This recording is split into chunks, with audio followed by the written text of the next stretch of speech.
Hello दोस्तों, आप सभी का स्वागत है हमारे यूट्यूब चैनल आशीष जीके अकेडमी पे। तो दोस्तों, आज का यह जो ईवीएस का टॉपिक है, यह हमारा इसमें हम लोग वन लाइनर क्वेश्चन के रूप में पढ़ेंगे, ठीक ना। तो यह बहुत इंपॉर्टेंट, इसमें हमारा जो क्वेश्चन लेके आए हैं तो बहुत अच्छे अच्छे क्वेश्चन लेके आए हैं, वन लाइनर है। तो इसमें हम लोग वन लाइनर का क्वेश्चन आज पढ़ेंगे। तो चलिए स्टार्ट करते हैं। आप लोग को सपोर्ट बनाए रखिए प्लीज़, और चैनल को सब्सक्राइब कर दीजिएगा और बेल आइकन को दबा लीजिएगा, जिससे वीडियो का नोटिफिकेशन हम आप तक पहुंचता रहेगा। तो ऑल पर सेट कर लीजिएगा बेल आइकन, तभी आपके पास नोटिफिकेशन जाएगा। तो चलिए स्टार्ट करते हैं आज का पहला प्रश्न, और वीडियो को लाइक कर दीजिएगा आप लोग जरूर। आज का पहला प्रश्न, पारिस्थितिकी शब्द की प्रथम प्रयोक्ता कौन है? पारिस्थितिकी शब्द की प्रथम प्रयोक्ता कौन है? तो यह कार्ल रीटर है। कार्ल रीटर, जो 1965 में पारिस्थितिकी शब्द की प्रथम प्रयोक्ता है, ठीक ना। यह 1965 में दिया था पारिस्थितिकी शब्द, ठीक ना, जो कार्ल रीटर ने 1965 में दिया। ठीक, आप लोग याद रखिएगा। चलिए आगे चलते हैं। क्वेश्चन नंबर सेकेंड, पारिस्थितिकी के जनक माने जाते हैं, पारिस्थितिकी के जनक माने जाते हैं अर्नेस्ट हैकल। कौन? अर्नेस्ट हैकल, जो कि 1969 में इन्होंने पारिस्थितिकी के जनक इन्हें माना जाता है।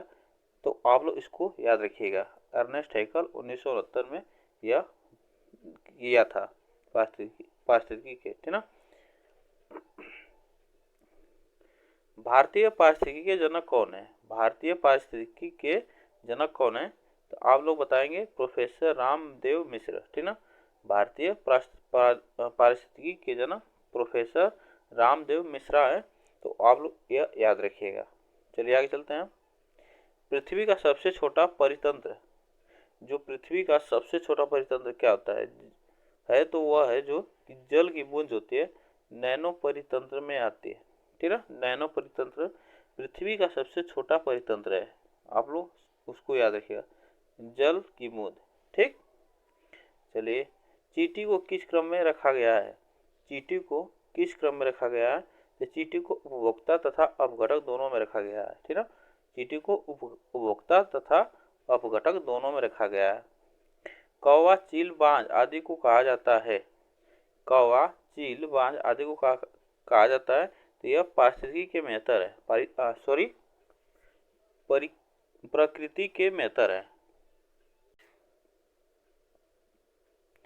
तो यह प्रकृति के मेहतर है। कौवा, चील, बाज आदि को कहा गया, ठीक ना। चलिए, किसान का मित्र किसे कहा जाता है? किसान का मित्र किसे कहा जाता है? आप लोग याद रखिए, केंचुआ और सांप दोनों होते हैं। किसान का मित्र केंचुआ और सांप दोनों होते हैं। ठीक, आयोडीन का प्रमुख स्रोत माना जाता है। आयोडीन जो बनता है, आयोडीन जो नमक बनता है, उसका प्रमुख स्रोत कौन होता है? तो उसका प्रमुख होता है समुद्री शैवाल, ठीक ना। समुद्री शैवाल जो है उसका प्रमुख स्रोत है। ठीक, 10% का ऊर्जा का नियम किसने दिया है? 10% ऊर्जा का नियम किसने दिया है? तो यह किसने दिया है? लिंडमान, लिंडमान ने दिया है, जो कि 1942 में दिया था। लिंडमान ने 1942 में दिया था 10% ऊर्जा का नियम, ठीक ना। चलिए आगे चलते हैं। ऊर्जा का पिरामिड बनता है, ऊर्जा का पिरामिड बनता है, कैसा बनता है? सदैव सीधा बनता है। कैसा बनता है? यह सीधा सदैव बनता है ऊर्जा का पिरामिड। ठीक, किसी खाद्य श्रृंखला में सर्वाधिक उच्च पोषण प्राप्त करता है, किसी खाद्य श्रृंखला में सर्वाधिक उच्च पोषण प्राप्त करता कौन है? सर्वाहारी मनुष्य। कौन? सर्वाहारी मनुष्य ऐसा जो उच्च पोषण उपभोक्ता होता है, यह सभी सब कुछ खाता है, ठीक ना, मनुष्य। तो यह सर्वाहारी मनुष्य होता है। तो आप लोग इसको याद रखिएगा, खाद्य श्रृंखला में सर्वाधिक उच्च पोषण प्राप्त करता होता है, जो कि वह मनुष्य है। प्रकाश संश्लेषण क्रिया होती है, प्रकाश संश्लेषण क्रिया होती है। तो प्रकाश संश्लेषण जो क्रिया होती है वह केवल लाल और तथा बैगनी कलर में होती है, ठीक ना। जो केवल लाल तथा बैगनी कलर में प्रकाश संश्लेषण क्रिया होती है, यह आप लोग याद रखिएगा। चलिए, प्रकाश संश्लेषण की क्रिया सर्वाधिक किस रंग में होती है? प्रकाश संश्लेषण की क्रिया सर्वाधिक किस रंग में होती है? तो यह किस में होती है? तो सर्वाधिक लाल रंग में होती है, ठीक ना।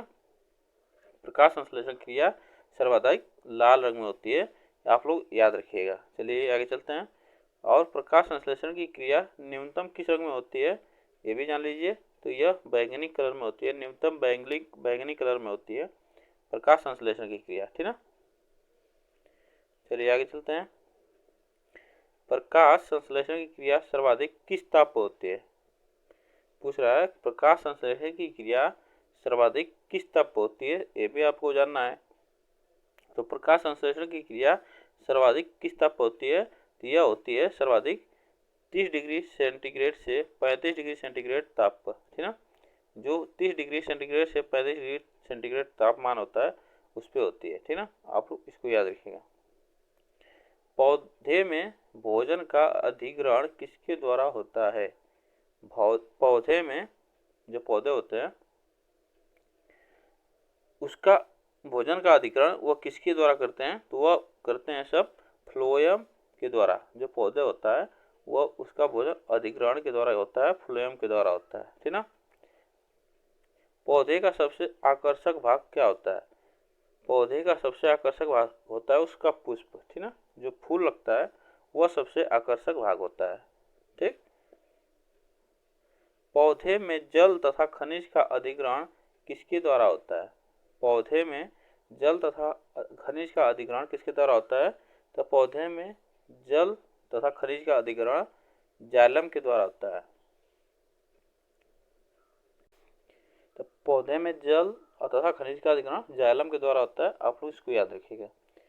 पौधे का रसोई घर कहा जाता है। तो पौधे का रसोई घर क्या कहता है?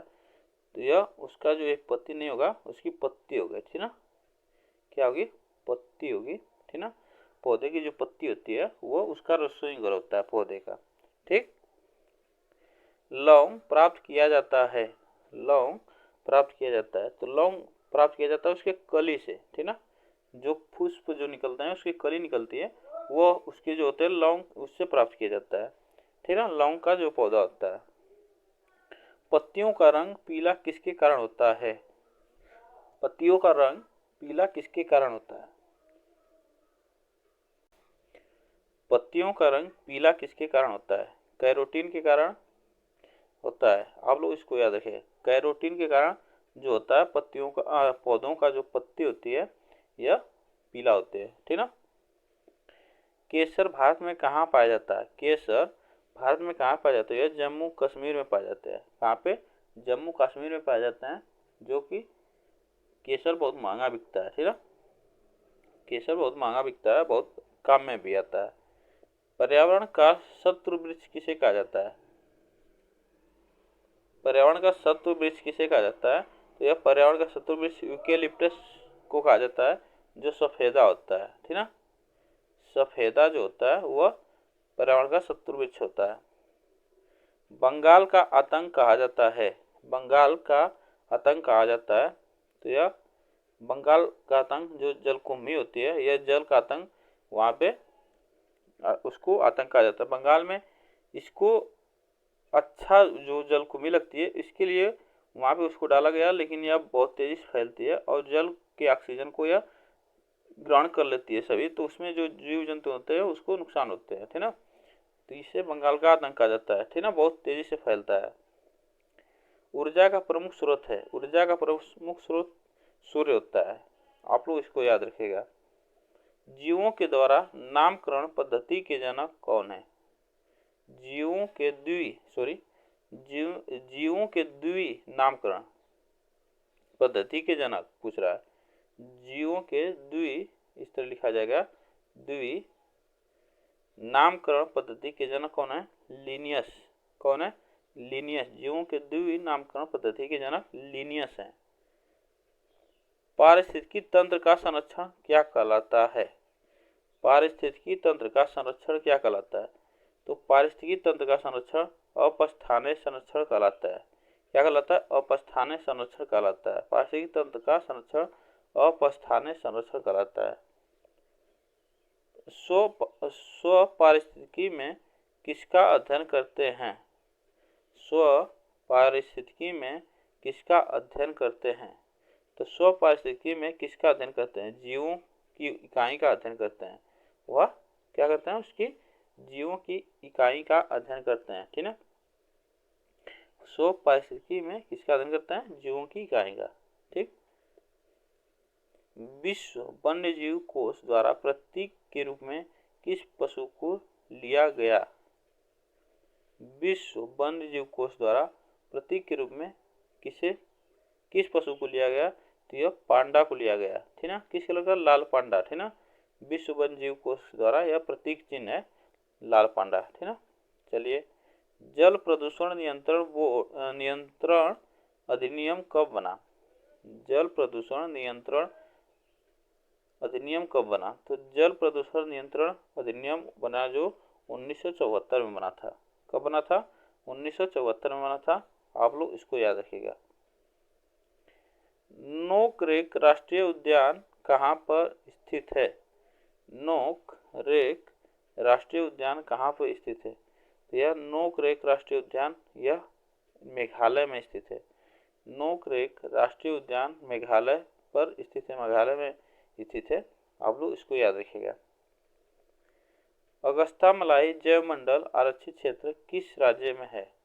अगस्त्यामलाई जैव मंडल आरक्षित क्षेत्र किस राज्य में है? तो यह दो राज्य में है, एक केरल है और तमिलनाडु, दोनों को सीमा पे है। ठीक ना, यह दोनों प्रदेश में बटा हुआ है।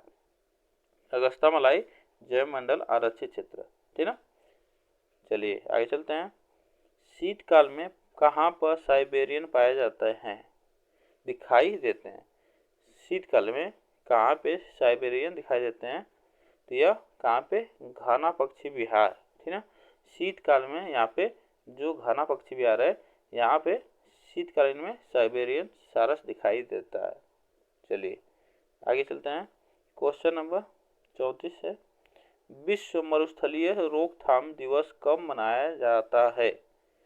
विश्व मरुस्थलीय रोकथाम दिवस कब मनाया जाता है? तो विश्व मरुस्थलीय रोकथाम दिवस यह 17 जून को मनाया जाता है। विश्व मरुस्थलीय रोकथाम दिवस यह 17 जून को मनाया जाता है। आप लोग इसको याद रखिएगा। केबुल लामजाओ राष्ट्रीय उद्यान कहाँ पर स्थित है? तो केबुल लामजाओ राष्ट्रीय उद्यान यह मणिपुर में स्थित है। यह एक तैरता हुआ उद्यान है। ठीक ना, पानी में तैरता हुआ उद्यान है केबुल लामजाओ। भारत का सबसे बड़ा राष्ट्रीय उद्यान कौन सा है? तो भारत का सबसे बड़ा राष्ट्रीय उद्यान हेमिस। ठीक ना, हेमिस राष्ट्रीय उद्यान है, सबसे बड़ा राष्ट्रीय उद्यान है। ठीक, आप लोग इसको याद रखिएगा। भारतीय वन सर्वेक्षण विभाग की स्थापना कब की गई? तो भारतीय वन सर्वेक्षण विभाग की स्थापना कब की गई थी? तो वन संरक्षण की बात कर रहा है, तो यह 1981 में की गई थी। भारतीय वन सर्वेक्षण विभाग की स्थापना 1981 में की गई थी। पर्यावरण संरक्षण अधिनियम कब बना? पर्यावरण संरक्षण अधिनियम कब बना? तो पर्यावरण संरक्षण अधिनियम बना जो 1986 में बना था। ठीक ना, पर्यावरण संरक्षण अधिनियम 1986 में बना। आप लोग इसको याद रखिएगा। मॉन्ट्रियल प्रोटोकॉल संबंधित है।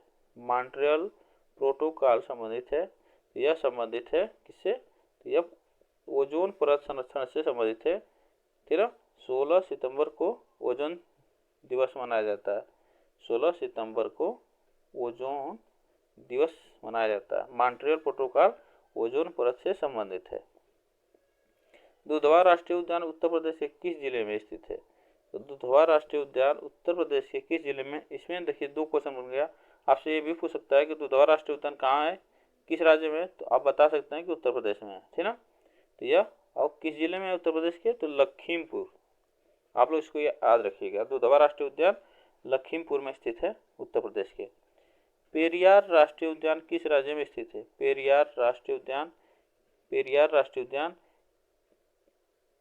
किस राज्य में स्थित है? तो यह केरल में स्थित है। ठीक ना, यह केरल में स्थित है पेरियार राष्ट्रीय उद्यान। ठीक,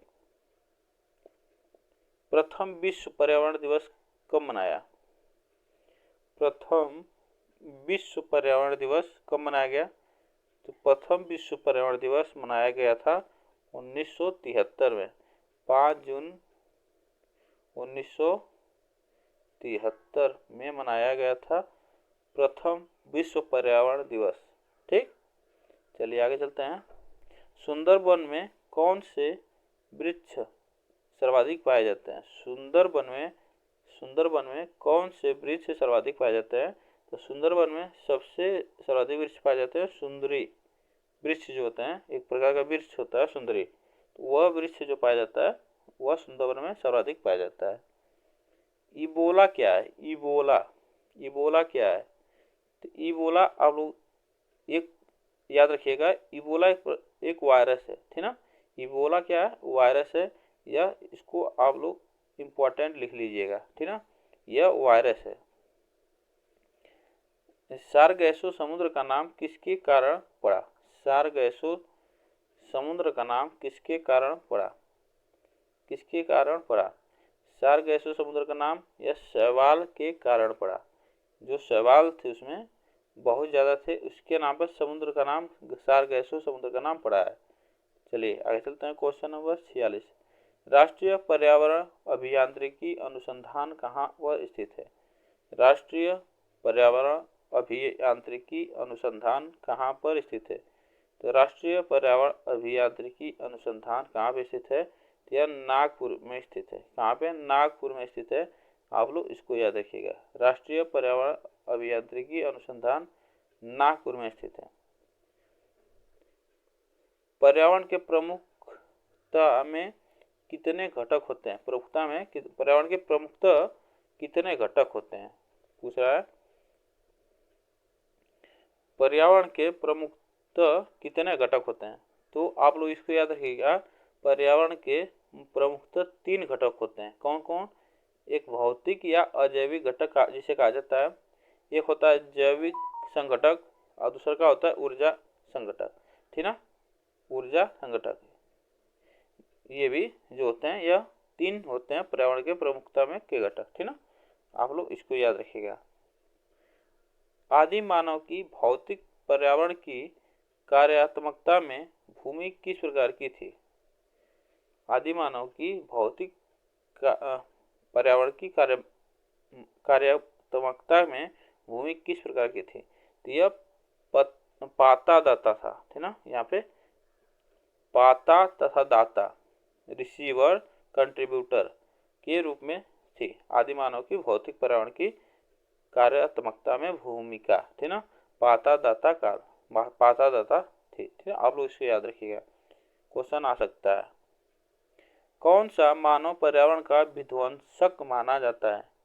कौन सा मानव पर्यावरण का विध्वंसक माना जाता है? तो यह प्रौद्योगिकी मानव जो है, यह पर्यावरण का विध्वंसक इन्हें माना जाता है, ठीक ना, प्रौद्योगिकी मानव। कौन सी विधा ने मानव को सामूहिक जीवन प्रदान किया? कौन सी विधा ने मानव को सामूहिक जीवन प्रदान किया? तो यह कौन सी विधा है?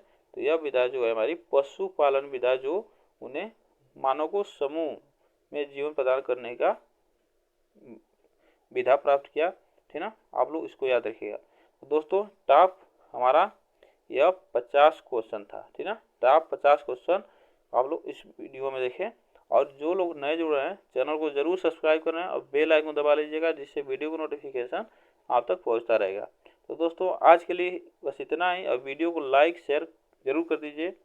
फिर मिलते हैं नेक्स्ट वीडियो में, तब तक के लिए थैंक यू सो मच।